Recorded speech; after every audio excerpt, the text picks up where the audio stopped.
ছাত্ৰ ছাত্ৰীসকল, তোমালোকে নিশ্চয় জানা যে ভাষা এটাৰ বিকাশৰ এটা নিৰ্দিষ্ট স্তৰ থাকে।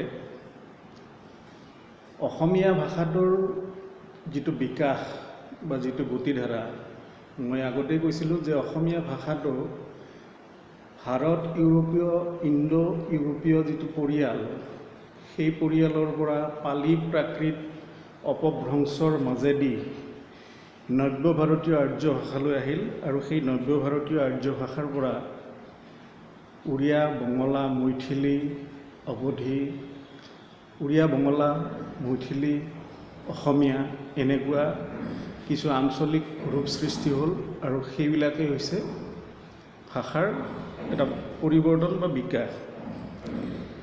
ভাষা এটাই পূৰ্ণৰূপ পাবলৈ বহুতো সময় লাগে আৰু এই পূৰ্ণৰূপ পোৱাৰ আগতে যিবিলাক ভাষা প্ৰচলিত হৈ আছিল সেই ভাষাসমূহক আমি অলিখিত সাহিত্য বুলি কওঁ।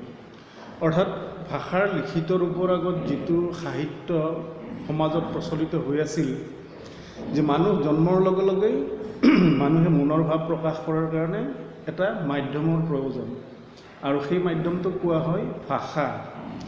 বা ভাষাৰ ডেফিনেশ্যনটো এনেকৈ দিয়া হৈছে, A language is an arbitrary vocal symbols by which a group of people can communicate and interact. অৰ্থাৎ ভাষা এটা গণসমষ্টিৰ এটা মাধ্যম, যাৰ জৰিয়তে তেওঁলোকে নিজৰ মনৰ ভাৱ প্ৰকাশ কৰিব পাৰে।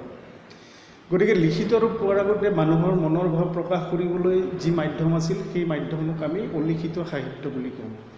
বিহুগীত, বিয়ানাম, আইনাম, নিচুকনি গীত, বিভিন্ন ধৰণৰ দেহ বিচাৰৰ গীত, এই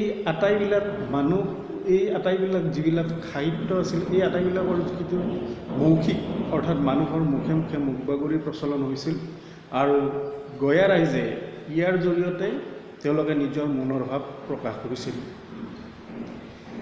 গতিকে এইবিলাকক আমি যেতিয়া তাৰমানে আমাৰ মাজত এটা প্ৰশ্ন আহে যে লিখিত সাহিত্য সৃষ্টি হোৱাৰ আগত সাহিত্য নাছিল নেকি? আছিল। লিখিত সাহিত্য সৃষ্টি হোৱাৰ আগত যিখিনি সাহিত্য আছিল সেইখিনিক অলিখিত সাহিত্য বুলি কোৱা হয়।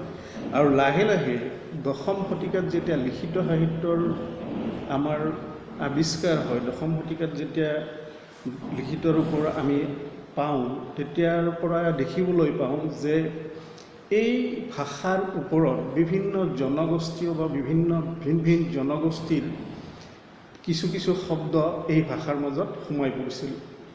আমি যদি অসমৰ ইতিহাস চাওঁ তেতিয়াহ'লে দেখিবলৈ পাম যে অসমত কোনো এটা নিৰ্দিষ্ট জনগোষ্ঠী নাই। ইয়াৰ বিভিন্ন ভূখণ্ডত ভিন ভিন জনগোষ্ঠীয়ে বসবাস কৰে আৰু তেওঁলোকে নিজাববীয়াকৈ তেওঁলোকৰ নিজা নিজা কিছুমান সুকীয়া আঞ্চলিক ভাষা আছে। সেই ভাষাবিলাক তেওঁলোকে আদান প্ৰদানৰ জৰিয়তে এটা জনগোষ্ঠীৰ লগত আন এটা জনগোষ্ঠীৰ সংমিশ্ৰণৰ সময়ত ভাষাৰ আদান প্ৰদান হৈছিল আৰু সেই ভাষাৰ আদান প্ৰদানৰ ফলস্বৰূপে তেওঁলোকে কি কৰিছিল, বিভিন্ন শব্দ তেওঁলোকৰ মাজত সোমাই পৰিছিল।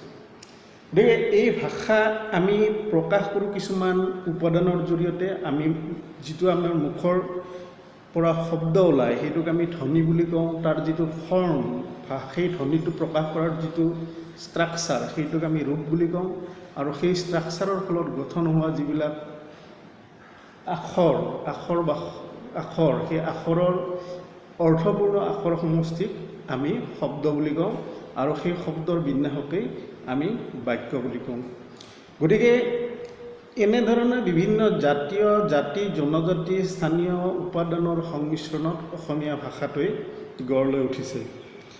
অসমীয়া ভাষাৰ আজিৰ ৰূপটো এনেকুৱা নাছিল। আজি আমি যিটো ৰূপ পাইছোঁ সেইটো এনেকুৱা নাছিল। প্ৰথম অসমীয়া সাহিত্যৰ লিখিত আমাৰ ইয়াত অৰুণোদয় বুলি এখন কাকত প্ৰকাশ পাইছিল। অৰুণোদয় কাকত প্ৰকাশ পোৱাৰ আগৰ যিটো ভাষা আছিল সেইটো আছিল প্ৰাচীন ভাষা। গতিকে প্ৰাচীন ভাষাৰ পিছত প্ৰাচীন শব্দৰ কিছুমান বেলেগ বেলেগ ৰূপ আছে। তাৰপিছত সেইটো আহোম যুগৰ সময়ত সেইটো বুৰঞ্জীৰ ভাষা হ'ল, ভট্টদেৱৰ হাতত পৰি সেইটো গদ্যৰ ভাষা হ'ল আৰু তাৰ আগত যিবিলাক লিখা হৈছিল সেইবিলাক পদ্যত লিখা হৈছিল। গতিকে এনেকুৱাকৈ ভাষাৰ বিভিন্ন ধৰণৰ বিকাশৰ জৰিয়তে বিভিন্ন শব্দৰ সংমিশ্ৰণৰ জৰিয়তে আহি আমাৰ শংকৰদেৱৰ হাতত বা মাধৱদেৱৰ হাতত এই ভাষাটো পৰে। শংকৰদেৱ আৰু মাধৱদেৱে বৈষ্ণৱ সাহিত্য প্ৰকাশৰ কাৰণে তেওঁলোকে ব্ৰজধামৰ কিছু অঞ্চলৰ বিশেষকৈ নেৱাৰী, ভোজপুৰী, উৰিয়া আৰু দাঁতিকাষৰীয়া কিছু অঞ্চলৰ ভাষালৈ এটা নতুন ভাষাৰ সৃষ্টি কৰিছিল, যিটো ভাষাক আমি ব্ৰজাৱলী ভাষা বুলি কওঁ। এই ভাষাৰ কিছু শব্দ, এই ভাষাৰ আৰু বৰ্তমানৰ অসমীয়া ভাষাৰ মাজত কিছু পাৰ্থক্য আছে। প্ৰাক শংকৰী যুগত আমাৰ হেম সৰস্বতী, তাৰপিছত ইয়াত আমাৰ হেম সৰস্বতী, কবিৰত্ন সৰস্বতী, ৰুদ্ৰকণ্ডলী, হৰিবৰ বিপ্ৰ, মাধৱ কণ্ডলী তেওঁলোকে সাহিত্য ৰচনা কৰিছিল। মাধৱ কণ্ডলীয়ে উত্তৰ পূব ভাৰতৰ ভিতৰত সৰ্বপ্ৰথম অসমীয়া ভাষাত ৰামায়ণ ৰচনা কৰিছিল। গতিকে এনেকুৱা ধৰণৰ সৃষ্টিবিলাক অসমীয়া ভাষাটোৱে তাৰপিছত লাহে লাহে ইংৰাজৰ দিনত, ইংৰাজসকল যেতিয়া অসমলৈ আহিল, তেওঁলোকৰ হাতত ভাষাটোৱে এটা নতুন ৰূপ লাভ কৰিলে। ভাষাটোৰ মাজত কিছুমান নতুন শব্দ সোমাই পৰিল আৰু সেই নতুন শব্দ সোমাই পৰাৰ পিছত লাহে লাহে অসমীয়া, বিশেষকৈ আহোমসকলৰ আগমনৰ লগে লগে অসম শব্দটো হ'ল। অসম শব্দৰ পিছত লাহে লাহে সেইটো অসমত প্ৰচলিত ভাষাটো অসমীয়া হিচাপে, ভাষা হিচাপে আমি প্ৰকাশ কৰিবলৈ ধৰিলোঁ। এতিয়া যিটো ভাষা, যে ভাষা একে ঠাইতে ৰৈ থকা বস্তু নহয়, ভাষাৰ এটা পৰিৱৰ্তনৰ ৰূপ আছে।